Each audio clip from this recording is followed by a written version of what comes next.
If you look back over the years, it's been the other way around. They've taken from us, we never take from them. Now we're taking from them. So we'll see what happens, but we have a lot of money to help our farmers. Last year, I gave the farmers $16 billion out of tariffs. The year before that, because they were targeted by China. The year before that, I gave our farmers $12 billion. And the way we figured that, I said, how badly have our farmers been hit by targeting from China? And I was told they were hit to the tune of $16 billion. And I made up that $16 for dollar to the farmers. So the farmers are extremely happy, and they also know, and they're warriors, they also know we have to do this with China. We can't let this go on. They were taking out $500 billion a year out of this country, including intellectual property theft, which was rampant. So our farmers will be helped. Nobody that we've done more for than our farmers. And they understand you have to win the war with, this is a trade war, trade battle, you can call it anything you want. And this should have been done by presidents before me, and not just President Obama. This should have been done by President Bush and President Clinton. This should have been done a long time ago. China's been absolutely, the World Trade Organization has been a disaster for the United States. China has taken advantage of it and us. And that's not happening anymore. But the farmers have been taken care of. $16 billion and $12 billion each year. Okay? Thank you. Huawei is accusing the United States of trying to infiltrate its companies. Who is? Who? Huawei. Do you have any comment on that? No, it's a national security concern. Huawei is a big concern of our military, of our intelligence agencies, and we are not doing business with Huawei. It'll stop almost completely in a very short period of time. And we'll see what happens with respect to China. But Huawei has been not a player that we want to discuss, we want to talk about right now. We're not going to be doing business with Huawei. We're going to do our own business. You know, the old-fashioned way, we'll do it right from within the United States, which is what I've been saying for a long time. And by the way, speaking of tariffs, there are no tariffs if you want to build or make these products in the United States. There are no tariffs whatsoever. And people are coming back now to the United States in large numbers. Senator Daines and Senator Perdue just returned from a visit to China where they met with the Vice Premier, Liu He. Did you approve that meeting, and was it helpful? I approved it, and my people approved it. China asked for the meeting. They have a lot of respect for Senator Daines and for Senator Perdue. So do I. They're friends of mine, and they're great senators doing a fantastic job. I knew about the meeting. I approved of the meeting. And all they did is say that we really have bipartisan support. If you look at it, and the support is very serious, that we're not playing games.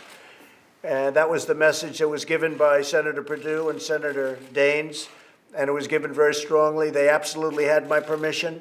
And they also spoke to Ambassador Lighthizer and Secretary Mnuchin about the trip before they went there. Was it helpful? Well, they told me the attitude of China, and I think basically they said that China would like to do something. I know they'd like to do something. Look, they're having their worst year in many, many decades, as I said. They're having a supply chain that's being absolutely fractured and broken, which is very bad for them.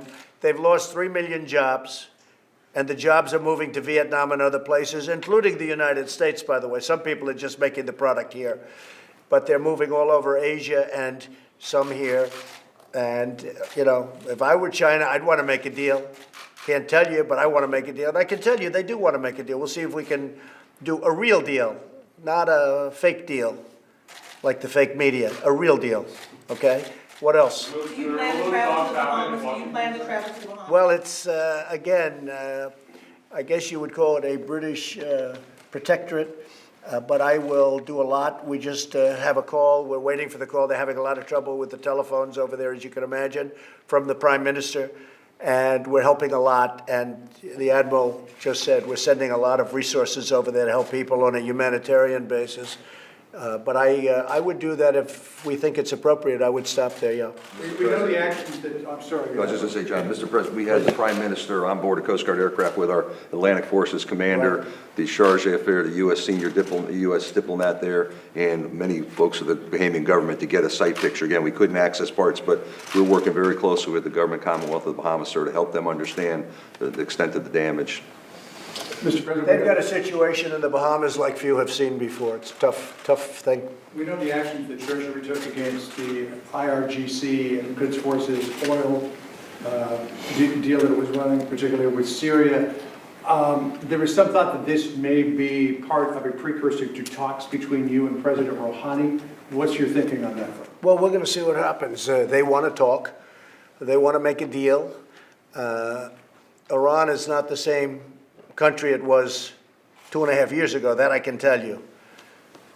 Getting to be 3 years, hard to believe. Here, we've been here almost 3 years now. I've been saying 2.5 years, and it's almost 3 years. We're getting very close. But Iran is not the same country. When I came into office, Iran was absolutely a terrorist organization all over, from 14 to 18 sites of confliction, and they were behind every one of them.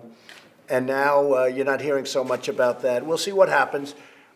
Look, Iran is a country with tremendous potential. We're not looking for regime change. They have tremendous potential, and I think they're going to want to take advantage of that potential. I really believe that. I think North Korea is a country with tremendous potential, and I think they're going to want to take advantage of it. So we'll see what happens. But Iran has tremendous potential, and I can't imagine they're going to want to go through what they're going to have to go through if they want to do it the hard way. So we'll see what happens. You, Rouhani, and Macron will all be at the General Assembly in New York later this month. Could a meeting potentially happen? Well, I don't know. I mean, I very much appreciate President Macron, his involvement, but we're not dealing through President Macron. People are dealing with us directly. We don't have to go through another country. We've had a lot of help if we want it from Japan. Japan is one of their biggest, possibly their biggest buyer of oil. They have a big relationship. That's Prime Minister Abe. So we don't need anybody to deal. We can deal directly if we want. Sure. But other countries are offering help. They'd like to see it straightened out. But they also agree with me. We had a great G7, and they all agreed no nuclear weapons for Iran. They all agree. No nuclear weapons for Iran. Sir, but the Iranians have said that they don't want to talk to the U.S. until the U.S. rejoins the JCPOA. So how do you square? No, well, that's not their last statement, actually. But they did say it in a different forum. They said until we do certain other things, like drop sanctions, and that's not happening. Okay? That won't be happening. They didn't say quite the way you said it, but they said it with the same end result, and that won't happen. Is it possible that there could be a meeting between you and Rouhani at the UNGA? Sure. Anything's possible. They would like to be able to solve their problem. They got a big problem. They're getting killed financially. Their inflation is at a number that few people have ever seen inflation at. And it's a very sad situation. They could solve it very quickly. We could solve it in 24 hours. But we'll see what happens. Will the Chinese delegation come to Washington this month, Mr. President? I can only say this. When you hear they have their worst year in over half a century, this is the worst year they've had in that anybody can even remember, but over 50 years, over half a century. I would think they want to solve the problem. People have no idea. You know, we've created tremendous wealth in this country, in our country, since I've been elected. Well over $12 trillion. They've lost probably $20 trillion. When I assumed office, had my opponent won within 2 years, in my opinion, maybe less, China would have been a bigger economy than the United States, would have been bigger. Now we're so far ahead of them, it'll take them years to catch, and if we always have competent people sitting here, they'll never be able to catch us.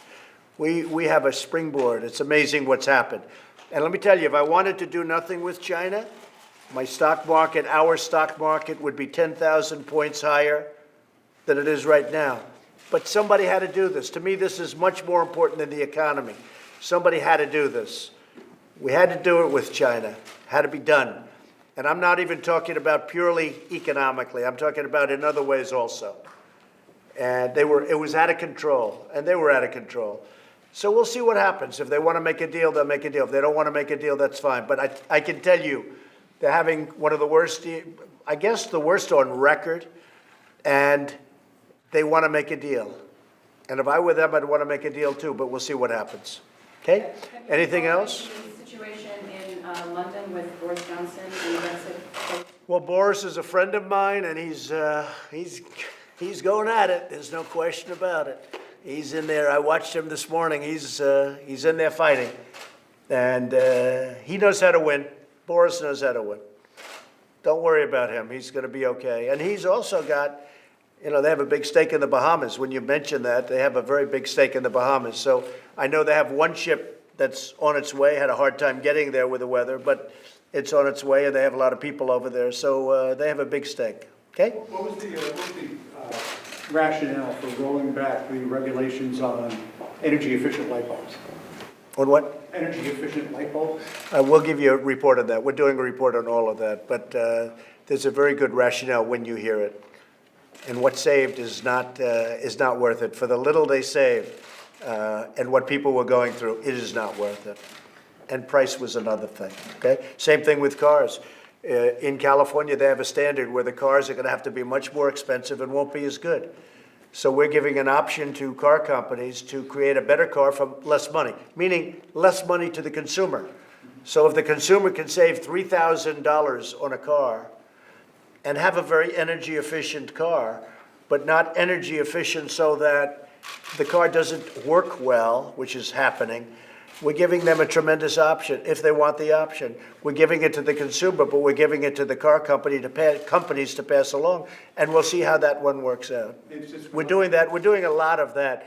We want to make it good for the consumer. If we can build a less expensive car that's better, we like that. Since we likely won't be able to ask you questions in this afternoon's event, what impact do you think this $2 billion in opioid grants will have?